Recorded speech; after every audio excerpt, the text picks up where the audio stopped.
ഇതൊന്ന് ശ്രദ്ധിക്കൂ. പേരൂർക്കടയിലെ ഈ മഹാരാജ ബിൽഡിങ്ങിനെ കുറിച്ച് നിങ്ങൾക്ക് എന്തൊക്കെ അറിയാം? തിരുവനന്തപുരത്തെ ആദ്യത്തെ ഫോട്ടോഗ്രാഫിക് ഡിജിറ്റൽ മെഷീൻ പ്രവർത്തിച്ചു തുടങ്ങിയത് ഈ മഹാരാജ ബിൽഡിങ്ങിലാണ്. അതോടെ നമ്മുടെ നാട്ടിലെ എല്ലാ സ്റ്റുഡിയോകളും കമ്പ്യൂട്ടർ വൽക്കരിക്കപ്പെട്ടു. ഇന്ത്യയിലെ ആദ്യത്തെ SD ലേസർ മെഷീൻ പ്രവർത്തിച്ചു തുടങ്ങിയതും ഈ മഹാരാജ ബിൽഡിങ്ങിലാണ്. അതോടെ ഗ്രാഫിക് ഡിസൈൻ എന്ന പുതിയ തൊഴിൽ മേഖല തുറക്കപ്പെടുകയും ലക്ഷക്കണക്കിന് അഭ്യസ്തവിദ്യരായ ചെറുപ്പക്കാർക്ക് ജീവിതമാർഗമാവുകയും ചെയ്തു. പിന്നെ ഞങ്ങളുടെ ആഗ്രഹമായിരുന്നു 916 സ്വർണ്ണാഭരണങ്ങൾ മാത്രമായി ഒരു ജുവലറി തുടങ്ങുക എന്നത്. അങ്ങനെ ഞങ്ങൾ മഹാരാജ ജുവലറി തുടങ്ങിയതും ഈ ബിൽഡിങ്ങിലാണ്. അതോടെ വിവാഹ പാർട്ടികളുടെ ഇഷ്ട ജ്വല്ലറിയായി മാറി മഹാരാജ ജ്വല്ലറി. തുടങ്ങിയതെല്ലാം വിജയിച്ചതിന് പിന്നിൽ ഒരു സത്യമുണ്ട്. പൊന്നു തമ്പുരാൻ ശ്രീ ചിത്തിര തിരുനാൾ മഹാരാജാവ് തിരുമനസിന്റെ അനുഗ്രഹം. മഹാരാജ ജ്വല്ലറിയെ വിജയിപ്പിച്ചതിന് എല്ലാവർക്കും നന്ദി. മഹാരാജ ജ്വല്ലറി, പേരൂർക്കട, തിരുവനന്തപുരം. സുവർണ ജൂബിലി ആഘോഷിക്കുന്ന പാലോട് മേളയിൽ ഏറ്റവും കൂടുതൽ കാലം പാലോട് മേളയെക്കുറിച്ചുള്ള സ്മരണകളും അതിൻ്റെ തീവ്രമായ അനുഭവങ്ങളൊക്കെ പങ്കുവയ്ക്കാൻ ഇന്ന് നമ്മളോടൊപ്പം ഉള്ളത് മേള കമ്മിറ്റിയുടെ ഇത്തവണത്തെ ചെയർമാൻ ശ്രീ MM സലീമാണ്. MM സലീം എന്ന് പറഞ്ഞാൽ ഒരുപക്ഷെ പാലോടുകാർക്ക് ആ പേര് പെട്ടെന്ന് അറിയാൻ കഴിഞ്ഞെന്ന് വരില്ല. അദ്ദേഹം പാലോടുകാരുടെ പ്രിയങ്കരനായ കോടതി സലീം ആണ്. കഴിഞ്ഞ 50 വർഷക്കാലമായി മേളയോടൊപ്പം സജീവ സാന്നിധ്യമായി അദ്ദേഹം ഉണ്ടായിരുന്നു. ഒരു നിഴൽ പോലെ എന്ന് പറയുന്നതിനേക്കാൾ ഒരു സൂര്യതേജസ്സായി മുൻപിലുണ്ടായിരുന്നു എന്ന് പറയുന്നതാവും ഏറ്റവും അഭികാമ്യമായ വാക്ക്. കാളച്ചിന്തയിൽ നിന്നും മേളയായി പരിണമിച്ചതും മേള പിന്നീട് വിനോദസഞ്ചാര വാരാഘോഷമായി മാറിയപ്പോഴും MM സലീം എന്ന കോടതി സലീം നമ്മളോടൊപ്പം ഉണ്ടായിരുന്നു. ഇതിൻ്റെ തുടക്കം മുതൽ ഇതുവരെയുള്ള പ്രവർത്തനങ്ങൾ വളരെ കുറഞ്ഞ വാക്കുകളിൽ അദ്ദേഹത്തിന് നമ്മളോട് ഇപ്പോൾ പങ്കുവയ്ക്കുന്നു. അതിനായി അദ്ദേഹത്തെ വളരെ സ്നേഹപൂർവ്വം ക്ഷണിക്കുകയാണ്. ഈ മേള ഇപ്പോൾ 50ാമത്തെ വർഷം ആചരിക്കുകയാണ്. ഈ 50 വർഷം എന്ന് പറഞ്ഞാൽ പിറകോട്ട് നോക്കിയാൽ ഒരു വലിയ ചരിത്രം തന്നെ ഈ മേളയ്ക്കുണ്ട്. 1962 ശ്രീ വേലമ്പട്ടി ജനാർദ്ദനപിള്ള കൺവീനറായും ഞാൻ സെക്രട്ടറിയായും ആയിരുന്നു ഇതിവിടുത്തെ കാളച്ചന്തയുടെ തുടക്കം. അന്ന് പാണ്ടിമാടുകളെ മറ്റും കൊണ്ടുവരുന്നതിലും മറ്റും സജീവ സാന്നിധ്യം ശ്രീ വേലമ്പട്ടി ജനാർദ്ദനൻ പിള്ളയോട് കൂടി എനിക്കും ഉണ്ടായിരുന്നു. മാത്രമല്ല അന്നും ചില സഹപ്രവർത്തകരുണ്ടായിരുന്നു. അവരൊന്നും തന്നെ ഇന്ന് ജീവിച്ചിരിപ്പില്ല. ഇന്ന് ഈ ഇത്രത്തോളം ഈ 50 വർഷം ഈ മേളയുമായിട്ട് സജീവ സാന്നിധ്യം ഉണ്ടാകാൻ ഉള്ളൊരു ഭാഗ്യം എനിക്കുണ്ടായിട്ടുണ്ട്.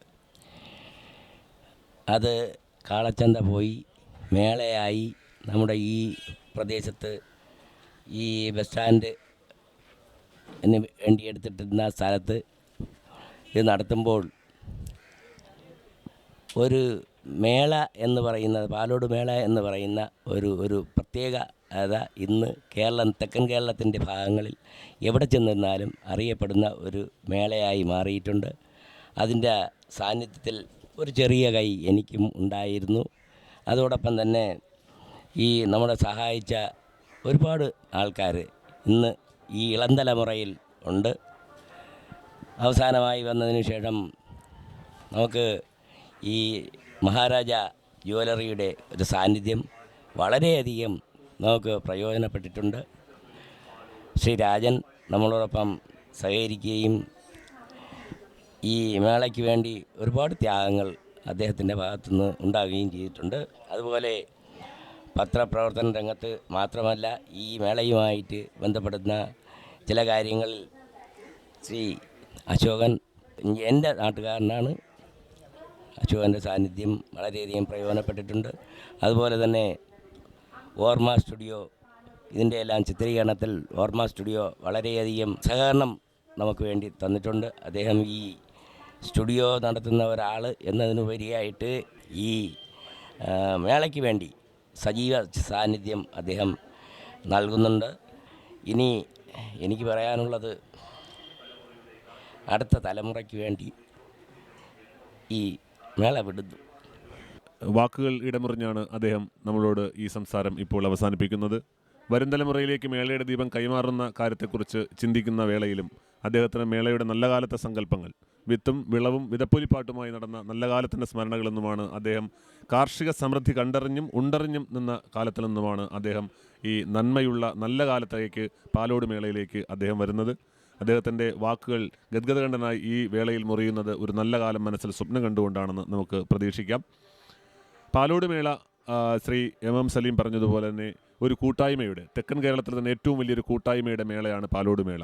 ഫെബ്രുവരി 7 മുതൽ മേള തെളിയും എന്നത്, മേളയ്ക്ക് തുടക്കമാവും എന്നത് എഴുതപ്പെടാത്ത ഒരു സത്യമാണ് എന്നുള്ളതുകൊണ്ട് തന്നെ ഒരു നോട്ടീസ് പോലുമില്ലാതെ മലയോര ഗ്രാമമായ പെരിങ്ങമല, നന്ദിയോട്, പാങ്ങോട് പഞ്ചായത്തുകളിൽ നിന്നും നെടുമങ്ങാട് താലൂക്കിൻ്റെ വിവിധ ഭാഗങ്ങളിൽ നിന്നും പതിനായിരങ്ങളാണ് ഇവിടേക്ക് ഒഴുകിയെത്തുന്നത്. 10 ദിനരാത്രങ്ങൾ ഉത്സവത്തിൻ്റെ കാലം, 10 രാവുകളും പകലുകളും പാലോട് മേള എന്നത് ഈ നാടിൻ്റെ ഉത്സവകാലമാണ്. ആ ഉത്സവകാലത്തിലേക്കാണ് ഇനിയുള്ള ദിവസങ്ങളിലൂടെ നമ്മുടെ യാത്ര.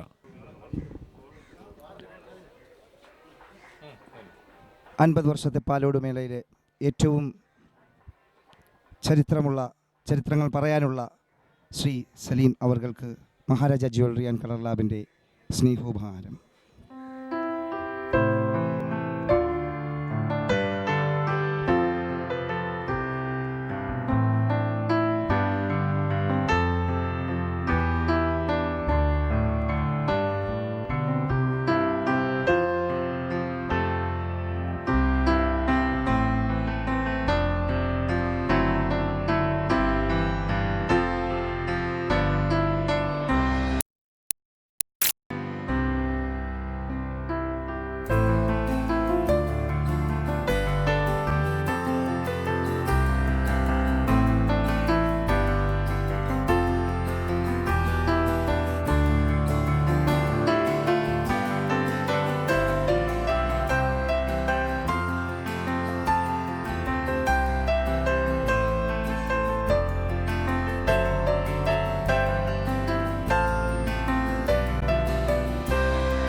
നമസ്കാരം. തെക്കൻ കേരളത്തിലെ ഏറ്റവും വലിയ കാർഷിക കലാവ്യാപാരമേളയും കന്നുകാലി ചന്തയും വിനോദസഞ്ചാര വാരാഘോഷവുമായ പാലോട് മേള 2013 തിരിതെളിഞ്ഞിരിക്കുകയാണ്. തെക്കൻ കേരളത്തിലല്ല, കേരളത്തിലുടനീളമെന്നല്ല, ചിലപ്പോൾ ഭാരതത്തിൽ തന്നെ നമുക്ക് എടുത്തു നോക്കുമ്പോൾ 50 വർഷം പൂർത്തിയാക്കിയ ഒരു രീതിയിലുള്ള ഇടവേളകളുമില്ലാതെ പൂർത്തിയാക്കിയ ഏക മേളയായി അല്ലെങ്കിൽ കൂട്ടായ്മയായി ഏറ്റവും വലിയ കലാവ്യാപാര മേളയായി നമുക്ക് പാലോട് മേളയെ കണക്കാക്കാം. 50 വർഷം ആഘോഷിക്കുന്ന 50 വർഷത്തിൻ്റെ മേളയുടെ കാഹളം മുഴങ്ങിയിരിക്കുമ്പോൾ അല്ലെങ്കിൽ തിരശ്ശീല ഉയർന്നിരിക്കുമ്പോൾ ഈ കഴിഞ്ഞ പതിറ്റാണ്ടുകളായി എന്നും എക്കാലവും പാലോട് മേളയ്ക്ക് ഏതൊരർത്ഥത്തിലും നിറസാമീപ്യമായിരുന്ന മഹാരാജ ജുവലറി ആൻഡ് കളർ ലാബിൻ്റെ ചാനൽ ശൃംഖലകളിലൂടെ അവതരിപ്പിക്കുന്ന വാചകമേള എന്ന പരിപാടിയാണ് നിങ്ങൾ കാണാൻ വേണ്ടിയിട്ട് പോകുന്നത്. ഈ വാചകമേളയുമായി ബന്ധപ്പെട്ടിട്ട് നമുക്ക് ആദ്യം ഇവിടുത്തെ വോളണ്ടിയേഴ്സ്മാരായിട്ടുള്ള പാലോട് മേളയുടെ 50ാമത് പാലോട് മേളയുടെ യുവത്വത്തിൻ്റെ പ്രതീകങ്ങളായിട്ടുള്ള കുറച്ച് ചെറുപ്പക്കാരാണ് ആദ്യമായി ഈ വാചകമേളയിൽ നമ്മളോടൊപ്പം സംവദിക്കുന്നത്. പേര്? ദീപു. എന്ത് ചെയ്യുന്നു? ഞാൻ ബികോമിന് പഠിക്കുന്നു. ഡിഗ്രി. അരുൺ പഠിക്കുന്നു. സനന്ത്. അജി. അപ്പോൾ ഈ വാചകം നിങ്ങൾ ഇപ്പോൾ എന്തായാലും ഉണ്ട്, ഒരാൾക്കാണ് പങ്കെടുക്കുവാൻ വേണ്ടിയിട്ടുള്ള ഇതുള്ളത്. മേളയെക്കുറിച്ച് ആദ്യം ഒരു 2 വാക്ക് നിങ്ങൾ. കഴിഞ്ഞ 50 വർഷക്കാലമായിട്ട് ഈ മേള ഇവിടെ ഉണ്ട്. ഞങ്ങളൊക്കെ ഇപ്പോൾ വന്ന പുതിയ തലമുറയിലുള്ള ആൾക്കാരാണ്. ഇതിനുമായിട്ട് ബന്ധപ്പെട്ടിരിക്കുമ്പോഴത്തേക്ക് ഒരുപാട് സന്തോഷമുണ്ട്. തീർച്ചയായിട്ടും യുവാക്കൾക്ക് കൂടി സന്തോഷം പകർന്നുകൊണ്ട്, യുവാക്കളുടെ കൂടി നിറസാന്നിധ്യമാക്കിക്കൊണ്ട് 50ാമത് പാലോട് മേള നിറഞ്ഞ് കവിഞ്ഞ് തുളുമ്പുകയാണ്. ഈ അവസരത്തിൽ ചോദിക്കാനുള്ളത് വാചകമേളയുമായി ബന്ധപ്പെട്ട് മഹാരാജയുമായി ബന്ധപ്പെട്ടാണ് ആദ്യം ഒരു സംഭവം ചോദിക്കുന്നത്. മഹാരാജയുടെ ചാനൽ ശൃംഖലകളിലൂടി ടെലികാസ്റ്റ് ചെയ്യുന്നത് കൊണ്ട് തന്നെ പെട്ടെന്ന് പറയണം, 3 മിനിറ്റ് ആണ് നമ്മൾ സമയം. ആദ്യം ഒരു കാര്യം, തച്ചൻ ചത്ത തച്ചത്തി ഒരു തടിച്ചി തച്ചത്തി എന്ന് പറയാൻ പറ്റും. തച്ചൻ തച്ചത്തി ഒരു തടിച്ചി. അതും ഇതുമായി യാതൊരു ബന്ധവുമില്ല. മേളയും മഹാരാജയും ഇതാണ്. മഹാരാജ കഴിഞ്ഞ കുറച്ച് വർഷങ്ങളായിട്ട് മേളയിൽ ഉടനീളമായിട്ട് സാന്നിധ്യം അറിയിച്ചുകൊണ്ടിരിക്കുന്നതാണ്. ഞങ്ങളെല്ലാവരും ചാനൽ ശൃംഖലകളിൽ കൂടിയും മറ്റ് പരസ്യ ഇതിൽ കൂടിയും മഹാരാജയുമായിട്ട് ഒരുപാട് ബന്ധപ്പെട്ടവരാണ്. മേളയിൽ ഒരുപാട് കാര്യങ്ങൾ മഹാരാജ ചെയ്യുന്ന, മേളയിലായാലും പാലോടായാലും ഒരുപാട് കാര്യങ്ങൾ മഹാരാജയിൽ ചെയ്യുന്നുണ്ട്. കഴിഞ്ഞ വർഷം നടത്തിയ ഫോട്ടോ എക്സിബിഷനിലായാലും ശരി തന്നെയാണ്. ഫോട്ടോ എക്സിബിഷനൊക്കെ വളരെ നല്ലൊരു കാര്യമാണ് ചെയ്തിരിക്കുന്നത്. കാരണം ഇവിടെയുള്ള പുറം ലോകമായിട്ട് ബന്ധപ്പെടാത്ത ഒരുപാട് പേര് ഇവിടെ മേളയിൽ വന്ന് എക്സിബിഷൻ കാണുന്നുണ്ട്. അപ്പോൾ ഇതൊക്കെ കാണുന്നവർക്ക് ഇത് വളരെ വലിയൊരു അനുഭവം തന്നെയാണ്. പിന്നെ ഇപ്പോൾ ഈ മേളയായിട്ട് ബന്ധപ്പെട്ട് ബി രാജൻ സാർ, പുള്ളിക്കാരൻ നല്ലൊരു കാര്യം തന്നെയാണ് ഇവിടെ ചെയ്തുകൊണ്ടിരിക്കുന്നത്. തീർച്ചയായിട്ടും വാചകമേളയിലെ അവസാനത്തെ റൗണ്ടിലാണ് നമ്മൾ ഏറ്റവും അവസാനമാണ് ഇതിനകത്ത് ഏറ്റവും നല്ല രീതിയിൽ സംസാരിച്ചത് എന്നുള്ളതാണ്. പല വിഷയങ്ങളുണ്ട്. ആ എല്ലാ വിഷയങ്ങളും നമ്മൾ ഒത്തുനോക്കിയ ശേഷം ആരാണ് ഏറ്റവും നല്ല രീതിയിൽ ഈ മുന്നോട്ടോളം സംസാരിച്ചത് എന്നുള്ളതാണ് നമ്മൾ നോക്കുന്നത്. നന്ദി, നമസ്കാരം. വരും ദിവസങ്ങളിൽ വീണ്ടും കാണാം. മറ്റൊരു ആളാണ് അടുത്തതായി നമ്മളോട് സംസാരിക്കുന്നത്. നമുക്ക് പരിചയപ്പെടാം. എന്താണ് പേര്? വിമൽ. എന്ത് ചെയ്യുന്നു വിമൽ? നന്മ സ്റ്റോറിൽ വർക്ക് ചെയ്യുന്നു. അപ്പോൾ നന്മ നിറഞ്ഞൊരു മനസ്സുമായി നന്മ സ്റ്റോറിൽ വർക്ക് ചെയ്യുന്ന, കൺസ്യൂമർ ഫെഡിൻ്റെ നന്മ സ്റ്റോറിൽ വർക്ക് ചെയ്യുന്ന വിമൽ വാചകമേളയോട് 3 മിനിറ്റാണ് സമയം. ഏറ്റവും കൂടുതൽ അനർഗനിർഗളമായി സംസാരിക്കുന്നവർക്കാണ് സമ്മാനം. അവസാന റൗണ്ട് വരെ നമുക്ക് പോവാം. ഇപ്പോൾ തൽക്കാലമായി ഇവിടെ ഇട്ടേക്കുന്ന ഒരു സബ്ജക്റ്റ് ഇതാണ്: മേളയും, പാലോട് മേളയും മഹാരാജയും. മഹാരാജ സാറിന് വളരെ വളരെ വളരെ നല്ല ഒരു മനുഷ്യനാണ്. കാര്യം അങ്ങനെ ലോകം സഞ്ചരിക്കുന്ന ഒരു വ്യക്തിയാണ്. കാര്യം ലോകം സഞ്ചരിക്കുന്ന വ്യക്തിയായിട്ട് അങ്ങനെ എല്ലാ കാര്യങ്ങളും നല്ലവർക്ക് അറിയാൻ പറ്റും. മഹാരാജ സാറിൻ്റെ ഒരു ആരാധനയാണ് ഞാൻ. കാര്യം എന്ന് പറഞ്ഞാൽ മഹാരാജ സാറിന് പറഞ്ഞാൽ വളരെ ഒരു നല്ല വ്യക്തിയാണ്. കാര്യം മേളയിൽ ഏതൊരു മേള നടന്നാലും മഹാരാജ സാറ് നമ്മുടെ കൂടെ ഉണ്ടാവും. അങ്ങനെയുള്ളൊരു സാറാണ് മഹാരാജ സാറ്. നല്ല രാജൻ സാറിൻ്റെ ഇപ്പോൾ ഒരു വിഷമം എന്ന് പറഞ്ഞാൽ രാജൻ സാറിൻ്റെ ഭാര്യയെ ഭരിച്ചുകൊണ്ട് ഒരു വിഷമമാണെങ്കിൽ വരാത്തതെന്ന് എനിക്കറിയാം. അതുകൊണ്ടാണ് ഞാൻ കൂടുതലായിട്ടൊന്നും മഹാരാജ സാറിനെ പറ്റിയൊന്നും പറയാത്തത്. എന്നാലും ഈ മേളയിൽ ഇപ്പോൾ എൻ്റെ അറിവിൽ ഒരു 26 വർഷമായി. എന്നാലും മഹാരാജ സാർ എപ്പോഴും മേളയിൽ വരും എന്ന് 100% ഉറപ്പാണ്. തീർച്ചയായിട്ടും അനർഗനിർഗളമായിട്ട് തന്നെ യുവാവ് സംസാരിച്ചു. അവസാന റൗണ്ടിൽ തീർച്ചയായിട്ടും എത്തുന്നതിന് തീർച്ചയായിട്ടും താങ്കൾ അറിയിക്കുന്നതിന് നന്ദി, നമസ്കാരം. പേരൂർക്കട മഹാരാജ ജുവലറിയിൽ ഡയമണ്ടിന്റെയും സിൽവറിന്റെയും പുതിയ വിഭാഗം ശ്രീ പത്മനാഭദാസ ഉത്രാടം തിരുനാൾ മാർത്താണ്ഡവർമ്മ മഹാരാജാവ് ഭദ്രദീപം കൊളുത്തി ഉദ്ഘാടനം ചെയ്തു.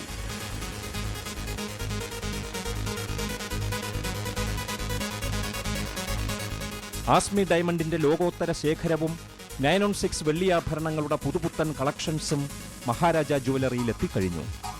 നിങ്ങൾക്കേവർക്കും പേരൂർക്കട മഹാരാജയിലേക്ക് സ്വാഗതം. പരിശുദ്ധമായ 916 സ്വർണത്തിന് മാത്രമല്ല, ഡയമണ്ട് ആഭരണങ്ങൾക്കും 916 വെള്ളിയാഭരണങ്ങൾക്കും ഇനി മുതൽ പേരൂർക്കട മഹാരാജ ജുവലറി തന്നെ. പൊന്നിനും ഫോട്ടോയ്ക്കും Maharaja jewellery and colour lab, Peroorkada, Thiruvananthapuram. Maharaja jewellery, Peroorkada, Thiruvananthapuram.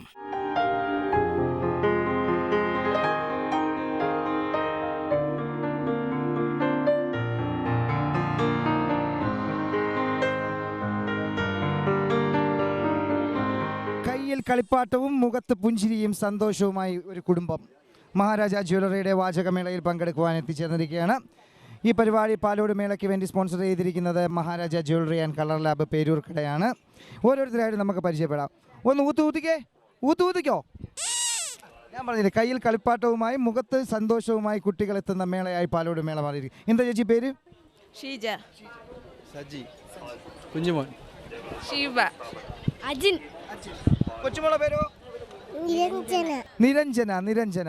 അപ്പോൾ എല്ലാവരും എത്ര വർഷമായി പാലോട് മേളയിൽ വരുന്നു? 4 വർഷമായിട്ട്. ഇത് പാലോടാണോ? അല്ല, ഞങ്ങൾ വട്ടപ്പാറയാണ്. ഓക്കെ. അപ്പോൾ ഇത് ഈ വാചകമേളയിൽ ഞാൻ ഒരു ചെറിയൊരു സബ്ജക്റ്റ് പറയും. അതിനെക്കുറിച്ച് 2-3 മിനിറ്റ് സംസാരിക്കണം. ചേനയും ചേലയും കിട്ടുന്ന മേള. ചേനയും ചേലയും കിട്ടുന്ന മേള. ചേനയും ചേലയും കിട്ടുന്ന മേള എന്ന് പറയുമ്പോൾ നമ്മൾ ഇവിടെ നോക്കുമ്പോൾ എല്ലാം ചേന, കാച്ചിൽ അങ്ങനെയുള്ള സാധനങ്ങളൊക്കെ കൂടുതലായിട്ട് കാണപ്പെടുന്നു. വസ്ത്രങ്ങളാണെങ്കിൽ കുട്ടികളുമായിട്ടുള്ള വസ്ത്രങ്ങളൊക്കെ ധാരാളം ഇവിടെ കാണപ്പെടുന്നു. അതുമാത്രമല്ല, ഇവിടെ ഒരു ഗ്രാമപ്രദേശമാണ്. നമ്മൾ പുറമേ എത്ര സാധനങ്ങൾ വാങ്ങാൻ കിട്ടുമെങ്കിലും ഇവിടെ വരുമ്പോൾ നമ്മുടെ കയ്യിലുള്ള കാശുപടയ്ക്ക് ഇവിടെയുള്ള സാധനങ്ങളൊക്കെ വാങ്ങിച്ചിട്ട് പോകുന്നു. തീർച്ചയായിട്ടും പറഞ്ഞതാണ്.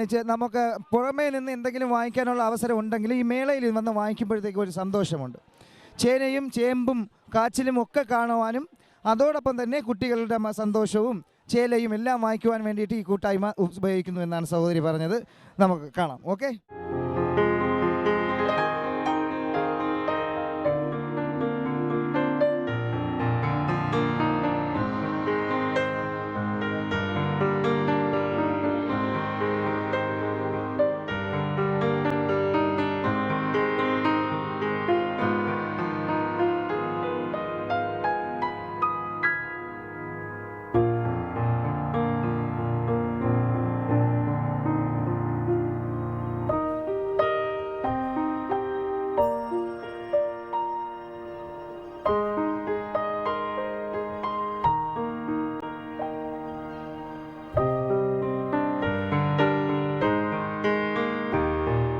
പച്ചപ്പിനെ കുറിച്ച് പ്രതീക്ഷ നമ്മുടെ തലമുറയ്ക്ക് വീണ്ടും വരുന്നത് ഇത്തരം മേളകളിലൂടെയാണ്.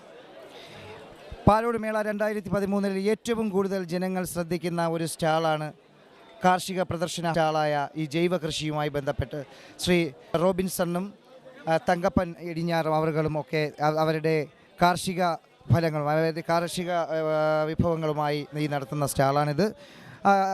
ശ്രീ തങ്കപ്പൻ അവരുടെ ഭാര്യ നമ്മളോടൊപ്പം ഉണ്ട്. എന്തൊക്കെ തരം വിഭവങ്ങളാണ് ഇവിടെ ഒരുക്കിയിരിക്കുന്നത്?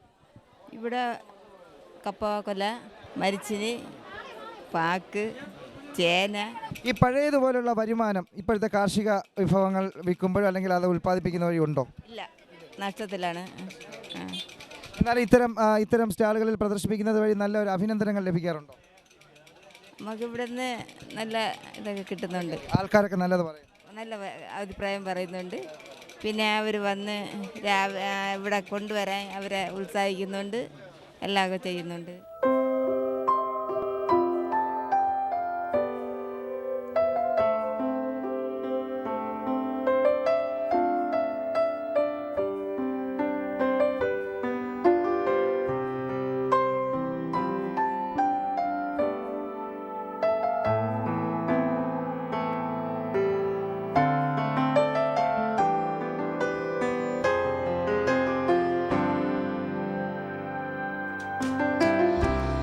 Maharaja jewellery and colour lab ഒരുക്കുന്ന വാചകമേളയോടനുബന്ധിച്ച് വ്യത്യസ്തമാർന്ന കാഴ്ച വിരുന്നാണ് ഞങ്ങൾ ഒരുക്കുന്നത്. ഇത് ഇന്ന് ലോകത്തിൽ തന്നെ കണ്ടിട്ടുള്ളതിൽ വെച്ച് ഏറ്റവും ചെറിയ തേങ്ങയാണ്.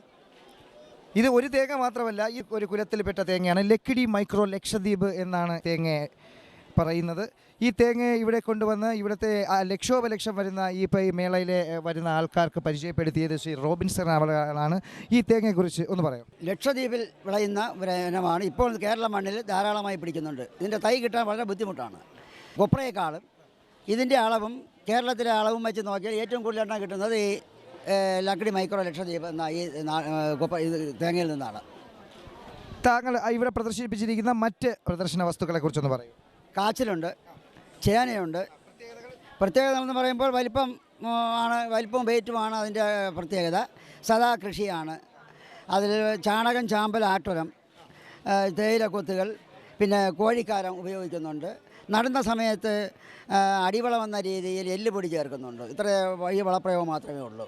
മരച്ചിനിയും 10-100 കിലോ വില കിട്ടുന്നുണ്ട്. ഇപ്പോൾ കാലാവസ്ഥയുടെ പ്രതികൂലം കാരണം പൊതുവെ കൃഷികൾ മോശമായിരുന്നു. പിന്നെ മംഗള അടയ്ക്കയുണ്ട്, നീലക്കാച്ചിൽ എന്ന് പറയുന്ന ഒരു ഐറ്റമുണ്ട്.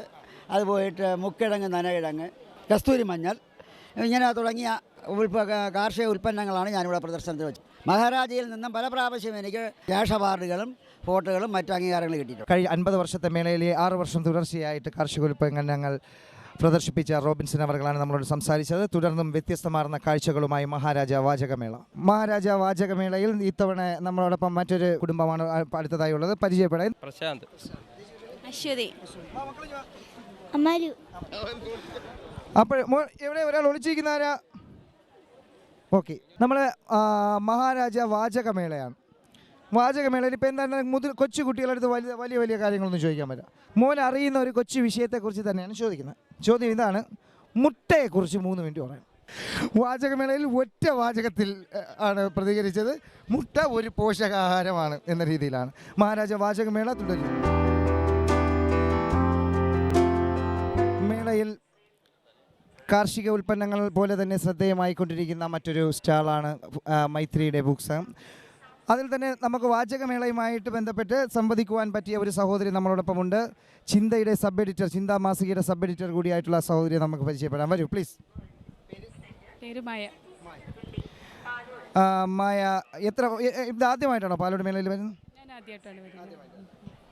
അപ്പോൾ ചിന്തയുടെ സബ് എഡിറ്റർ എന്ന് വെച്ചാൽ എന്തായിരുന്നാലും നല്ല രീതിയിൽ എഴുതുന്ന ഒരാളായിരിക്കും, അല്ലെങ്കിൽ ചുമ്മാ സബ് എഡിറ്റർ ആവത്തില്ല. അപ്പോൾ മഹാരാജ ഒരുക്കുന്ന വാചകമേളയുമായി സംസാരിക്കുവാനും കഴിയുന്ന ഒരാളാണ്. ചേനയും ചേലയും കിട്ടുന്ന മേള. ചേലയും കിട്ടുന്ന മേള. തീർച്ചയായിട്ടും ഇവിടെ ആദ്യം ഞാൻ അറിഞ്ഞെടുത്ത് വെച്ച് നോക്കുമ്പോഴത്തേക്ക് ഇവിടെ ആദ്യം കാർഷിക മേളയായിട്ടാണ് തുടങ്ങിയത്. പിന്നീട് അതിനെ കുറച്ചുകൂടെ കമേഴ്സ്യലൈസ് ചെയ്ത് ബാക്കി പലതരം ജനങ്ങൾക്ക് ആവശ്യമുള്ള വസ്ത്രങ്ങൾ, ചെരുപ്പ്, ബാഗ്, അതുപോലുള്ള പലതരത്തിലുള്ള ഉൽപ്പന്നങ്ങൾ വന്നു തുടങ്ങി. എല്ലാം A to Z